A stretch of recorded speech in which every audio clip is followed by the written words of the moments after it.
Everyone, it's Lori and welcome to the channel. In today's episode, I want to walk you through some edits of some intentional camera movement images that I took on a recent trip this summer. These were taken at the Golden Gate Bridge Park in San Francisco, California, out in the Botanic Gardens, and just had some really fun times shooting flowers in nature and also capturing some of the beautiful greenery, grasses, just a variety of images, ferns, which there were just tons of, using intentional camera movement. It's just a fun way to capture images and add a little creativity to them. So first, to shoot these, I was using the lens that I had on my camera, which was a equivalent to a 50 millimeter, and I did not have a filter on. I put my aperture at f/22, and I was shooting anywhere from 1/50th of a second, 1/40th of a second, somewhere in that range. It wasn't too bright, so I didn't have to have a filter, and I usually try to work with my camera settings and not have to use filters so that I can shoot intentional camera movement as I go. So when I'm out shooting somewhere, I like to just flip from shooting a static macro shot to shooting with intentional camera movement. So I thought I'd walk you through some of these edits because really with intentional camera movement, you only need to make simple edits. It's not a lot of heavy editing, which is one reason I love to shoot with it. So let's jump in and get started editing. I'm here in Lightroom Classic, and I'm going to do my basic edits here. So for this image, I'm just going to go ahead and open up the highlights a little bit and definitely open up the shadows. And for ICM images, I love to add some contrast. It's the one time that I use contrast in my images.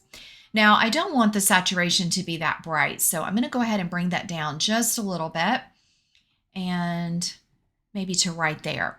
Now for this image, I don't really like this background the way it is. I love all the detail in the flowers, and I am going to add some additional texture, which will really make the flower field pop. So I'm going to go ahead and take this image into Photoshop real quick.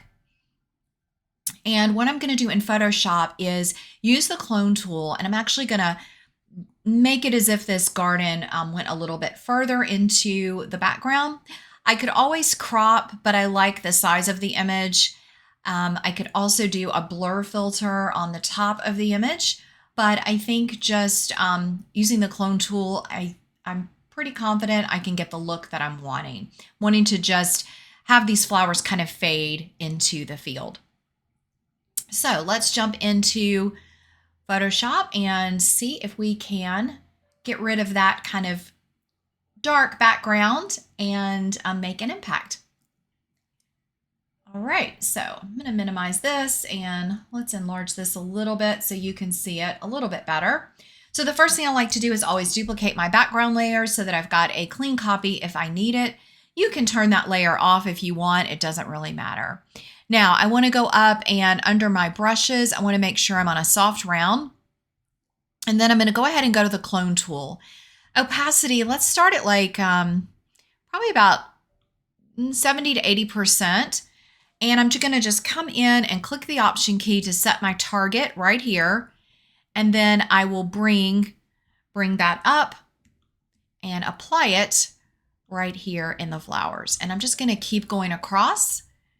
And you can see how that is just kind of blending and bringing these flowers, making this look like the field kind of continues. Now right here, I'm going to click the target there, come up here, go up. And that just gives us a full field and gives it a look that you probably wouldn't have known that I didn't shoot it that way. So at this point, you could decide if there was anything else that you wanted to do with the image in Photoshop. You could add some texture to the image. You could add some oil paint. But I think for this image, I'm going to stop right there. So I'm going to go ahead and go to File, Save, and it will take this image back into Lightroom. And so that is all I felt like I really needed to do to this image to bring out the details. Now, another final step that we could make, and I'll wait till the image loads, is I may take my brush tool and add just some little pops of brightness in some of the flowers. I call that light painting. I like to do that with most of my floral images, and using the mask tools here in Lightroom makes it super easy. So now that we've got this image that was edited in Photoshop, I'm going to grab the mask, grab the brush, and I want to come over and with a pretty small brush, I'm just going to brush in some centers of some of these flowers. Just going to kind of pop around the image. And this is where we're going to really kind of customize. Maybe this guy down here, one right there, right here. And just pop in. And now I'm just going to pop the exposure a little bit, just to give a little bit of contrast, maybe pop the whites. Yeah, there we go. So I think that's kind of nice. If I show you, here's the before, here is the update. So very subtle, but I think you can see if you look in the center of the image, just giving those whites a little pop. We can also come down to our tone curve and we can pop the brights a little bit there if we want. Let's go ahead and go back and not be on our mask and see what it does to brighten those a little bit. I don't really think it's needed. And then you can decide on magenta. If you like the magenta that bright, you could also reduce the saturation. And I think reducing the magenta just a little bit gets me what I want. And you can decide kind of what you want to do with the blues and greens in the image. You can see a lot of greens in the background. Also, we could desaturate the yellow if that's bothering you. So you can kind of play with your colors and tweak those. So that's really all I would do for this image. So I really just loved the idea of the field and capturing it with intentional camera movement. So if we look at before, after, that's that edit. And this was the before we made the changes in Photoshop. All right, so let's jump over and let's go ahead and do this image, which is a little bit overexposed. Again, I was not using a filter. So this is only at, I think, 1/5 or 1/4 of a second. So we're gonna need to do some editing to this image. So first thing I'm gonna do is go ahead and reduce those highlights. Wanna bring those down and probably go ahead and shift the exposure a little bit. There we go. So that's getting us there. I wanna enhance the blacks. And I knew there was all these gorgeous colors in these grasses. So we definitely want to increase the contrast. And look what that does. It really brings out the detail. Now I can kind of come in and tweak my exposure a little bit. You can also play with the temperature in these images. So sometimes you may want to add a little more blue tones or more gold. I love the kind of gold hues, and I also like a little bit of that green temperature. So I think what I'm going to do is keep it right there, but we can come in and add a mask. I'm going to do a linear gradient, and I'm just going to do it on this side. Let's drag that over, show overlay. There it is. And I'm just going to now bring the temperature slider and bring out some of those greens. There we go. All right, go back to our basic. And I'm going to check the contrast again, or maybe the exposure. I think I'm going to bring that back down just a little bit. Now with intentional camera movement images, it's nice also to use your tone curve. We can adjust the midtones and bring those. And you just kind of go back and forth with your exposure, maybe bringing up the highlights. And let's see about the whites. Play with your blacks, but I do like bringing in that contrast and dimension. All right, so next I'm going to come down and play with the colors. I think I want to saturate these just a little bit more. There's some red in here. There's definitely some green. So I want to just bring that out. And then we can go to our luminance, which will really help us brighten those colors and really make them pop. All right, now you can see some where I had some yuck on my camera. And so I'm going to try to fix that here in Lightroom. I'm going to use the new remove tool. Come down and make this brush really small. Now, sometimes this works. I'm going to do it really slow. Sometimes you have to take it into Photoshop. So let's just try, see what it does, and see if it will get that removed. I think that did okay. Let's try this larger one. One thing with intentional camera movement, you always want to check for spots, because unless your camera's brand new or you just had it clean, you're likely to have spots on your lens somehow, and it will come through when you shoot with this method. So it's important to go check and kind of move around your image. Any areas that maybe is a spot or just stands out, you would want to correct. So let's just pull back. I see a spot down here. I'm going to correct that one. Let's move down. There it is.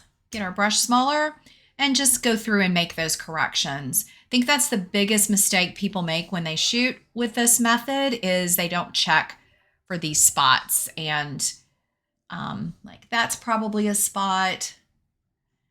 My lenses were not, and my camera was not cleaned before this trip, so they're a little messy.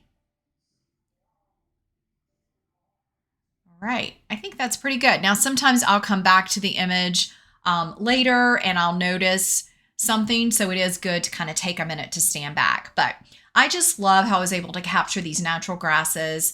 And you could decide if you wanted to bring a little bit more light to this area. We could go to mask. We could do another linear gradient.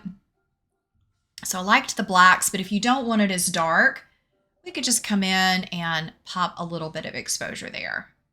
There we go. All right, so that's that image. Let's look at before.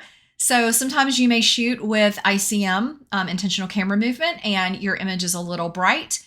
It is salvageable. That's the beauty of the program, especially if you shoot in RAW. So be sure you're shooting in RAW when you're doing that. Now, this little light right here, if you don't like that, you could use the remove tool. We could also crop that. I could also use the mask. Let's grab our brush. Let's enlarge it. Just bring that down in that line, and let's just darken that corner a little bit, kind of make that go away. There we go. All right, let's look at another one. I've got several that I'm going to be editing over the next few days. Let's go see. I've got these ferns that I did, and I'm going to go ahead and click on the basic panel here. And I'm just going to go ahead and start with reducing the highlights a little, opening up the shadows, and then I immediately want to add some contrast. Again, that is a game changer with ICM. And then for this image, I do think I want to pop the midtones just a little bit. So I'm going to use the tone curve and maybe open up the exposure. It looks like the shadows, may want to open those a little bit more to get all this. I love the different shades of green in this image, but I do think maybe I want to crop it. I'm just not, I like this circle pattern, but I feel like it swirls this way, and I kind of want to make that the story of the image. So I'm going to keep it there, and let's go ahead and bring those down. And then I think for luminance, I'm going to brighten the green some, go to saturation, maybe really kind of pop those greens. And if this bottom corner bothers you, you could take this into Photoshop and clone and really make this swirl continue. So that would be one way to edit this image and add some different tones. All right, so that was before and after, and you can kind of decide what shade of green you want. You may want it to have more of that fern kind of gray green, and with that, you would desaturate your greens. So just a couple options. All right, this was one of my favorites when I was out shooting. This was an agave plant, and I think I really like this one. I just love the brightness. I was able to capture some of the light coming through. So let's take a look at editing this one. I think this is going to be a really easy one to edit. Bring down the highlights. I'm going to add that contrast, which really, look you guys, how that makes it pop. It's the magic sauce for editing ICM images. All right, for this one, I'm going to play with the blacks. Yeah, bring just a little bit more drama to those, just a little bit. Bump the texture. That's just going to really give us that detail. Now, I immediately noticed those spots, so let's clean that up. We'll see how that works. I hope if you haven't tried ICM photography that you will. I have some other videos about it, and I think I have a webinar that walks through different techniques, so check that out on the channel. It's so fun, and I really have learned to add it to photography no matter where I am. I will give it a try, and it can just be really fun to get some different images, especially when you're on a photo walk. So this was again taken in the gardens at the Botanic Gardens in San Francisco. And as I was shooting flowers up close, I would also pull back and do some camera movement images to really showcase the beautiful plants in a different way. All right, so I've got a couple more spots up here. You can see I had quite a spotty lens or sensor, which I need to clean up, obviously. But again, you're going to see those. So get ready to clean up your image. I'm just going to look around really close. All right, the other thing with this image is we could decide if we wanted to flip it. I kind of like it going left to right, but I always want to try. So I'm going to go up to photo, flip horizontal, and that's fun as well. So I may go with that. Let's come in with the crop and just tighten it up, maybe bring it right to the edge. Crop that, and I think I see some more cleanup to do right here. You can also use visualize spots. That sometimes helps. It will show you sometimes a few things that you can try. You can turn that off and just kind of scan your image again. So I really like this one. I just love the different colors. And then we can come down and play with those color tones. So deciding how you want the green and yellows to show up. I almost think it's really great right out of camera, but you could play with your greens, saturating, brightening, kind of playing with those. And of course, playing with your yellows as well. So depending on if you want to reduce that yellow or keep it kind of bright.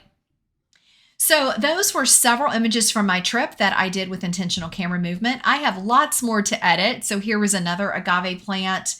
I even did some of the San Francisco Bridge. So I'm going to be working on these, and I may do another video for you. Let me know in the comments if you like shooting with intentional camera movement and if this editing video was helpful. Thanks so much, everybody. Enjoy and get out there with your camera.